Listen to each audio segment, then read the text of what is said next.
So, before I start video blogging, I want to repeat a joke that I heard from my televangelist that I enjoy watching.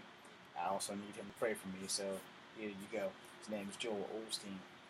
Now, I don't know if it was a rerun, if it was new, but this weekend it passed. He started off his sermon with he met somebody who bumped into an old lady, or he met the old lady, and she had locked herself out of the car. And she started praying to God. She said, God, please send me somebody who can get my car open. And so all of a sudden, this biker rolled up out of nowhere, and he popped the lock from her. So the lady hugged him and said, thank you, God, for sending me this individual who knew how to pop this car open. And the man, biker dude said, ma'am, I'm not a good guy. I just got on parole for breaking into cars. And she hugged him again and said, thank you, Lord. You even sent me a professional. So I think that Joel Osteen could have a very good career as a comedian. Alright, so everybody likes jokes. You know, some of them are funny and some of them are not. And I'm going to tell you some funny situations that probably aren't funny. You know, everybody has the fear of going to their friend's house and having to take a crap. Alright? There's no feeling worse than going to somebody's house and having to take a crap, because the two fears that will kick you in the ass every time you go to somebody's house is, one, how bad am I going to stink up their bathroom? And two, does their toilet actually flush? Now, I say this because once I went to one of my friend's house, I'm not going to say his name, and I almost overflowed his toilet. Yeah, and the worst part about that is that I was still crapping as the water was still trying to come back up.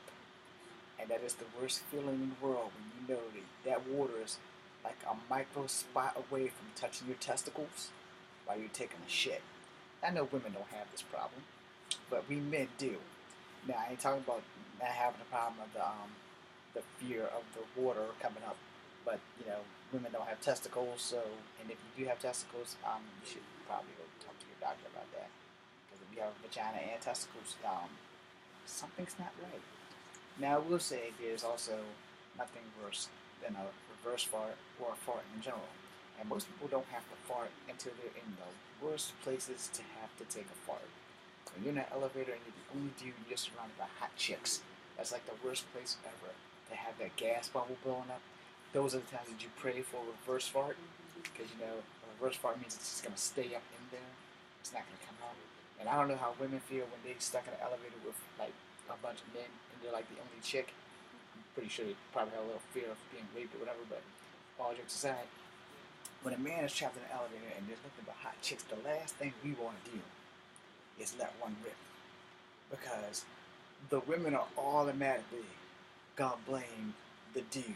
It's like, oh, he's just rude. He's gonna fart in the elevator while all of us are in here. And secretly, it might have been one of them, but none of them are gonna cop to it, because most people don't own their farts.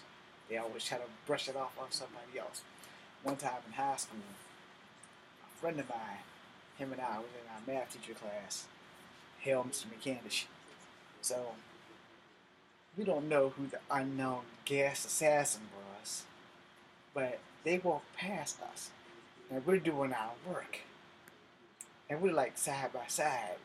Either I was behind him or in front of him. I can't really remember, but we both looked at each other with that, I know damn well that you didn't do that look, because whoever did that, they pretty much shit on themselves. And we both looked at each other, and I'm like, yo, that wasn't me. They're like, that wasn't me either. I was like, well, somebody did that shit. Somebody that shit on themselves. And, you know, like I said, farts tend to pop up on you at the worst places in the world. And you know, farts pop up on you when you're not in danger.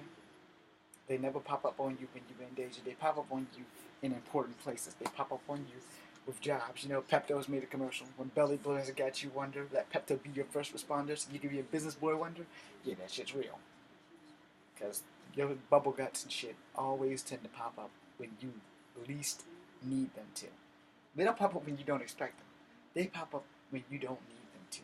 Because nobody knows how much it sucks to have to go to a job interview and know deep down inside that you have to take a shit. Or worse, you got there took a shit and just got into the job interview, and then you're thinking, can this guy smell that I just took a shit? Can he? Can he smell that I just took a shit? Now the answer is maybe. Now I know women probably don't have that issue because women really don't have bathroom humor. I will tell you this though, I worked in some bathrooms and I thought men was disgusting because a lot of us don't have a good bathroom etiquette and some of us blow snot rockets and flick boogers and shit all over the place. But women, I'm sorry, y'all nasty and y'all got us beat. Because some of you miss. Now, everyone knows that if you're a girl, you generally tend to squat to go to the bathroom. Or you sit on the toilet, just depends on, your bathroom etiquette. But in one particular bathroom, in the job that I particularly had, that I particularly once mentioned before, and it was a Sears job at the mall, and I got fired on my day off, well, I had to clean up shit off the walls. How do you shit on a wall? When someone figures that out, let me know. And it wasn't like they smeared it. Now there were cases where some people had played in their shit and they smeared it all over the walls, and I had to clean that shit up too. Fuck you, whoever did that. But as a man who loves women, well, I love having sex with women. So I can't really say I love women, but I love having sex with women because pussy's the bomb. But as a man, I never thought in my life that I would ever be allowed in the woman's bathroom, for one, which was fucking awesome, until I got the job cleaning the women's bathroom. Then I almost threw up in my mouth almost every day at work because women, unfortunately, y'all nasty. Now, not all of y'all, but the women that was using the Sears bathroom, y'all were nasty. Probably not the people who worked there, but it's a public bathroom, so somebody would come in there and make a big stink. And not only would they make a big stink, they'd play in it. Dudes in the bathroom of Sears, I had to paint the wall. Somebody would write his number and draw a dick and sperm drop the numbers out. Don't ask, people do dumb shit. But, that and scraping boogers off walls, that's pretty much as nasty as it can get. Until you have to go into the next room and have to scrape shit off the wall, try to plop it into the toilet so you can flush it down. You're like, and sometimes the shit fly by you and you gotta do like this real quick. Yeah, I've had some very bad adventures in bathrooms. I'm James Williams Jr. I hope you guys like my bathroom humor. Be seeing you.